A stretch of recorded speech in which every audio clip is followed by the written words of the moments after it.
Andito po kami sa San Guillermo Street, Putatan, Muntinlupa City. Mayroon po kaming ginaganap o gaganaping street mass ngayong ika-25 ng January 7 p.m.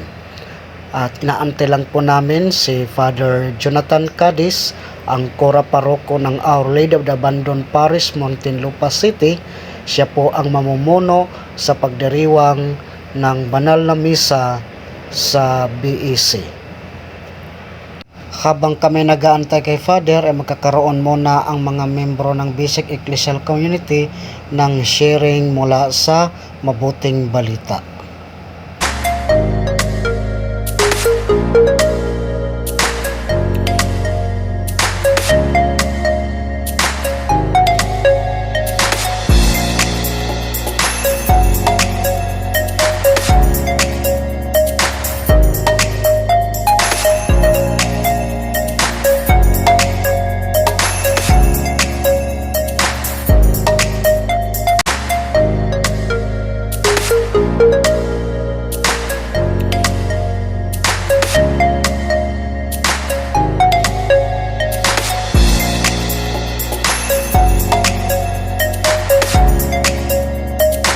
Ilayan natin ano ang dahilan ng ating pagtitipon sa misang ito ngayong gabi.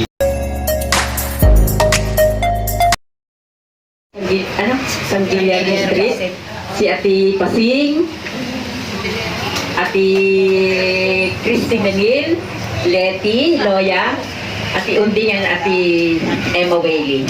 Punta po kayo dito sa punta po kayo dito sa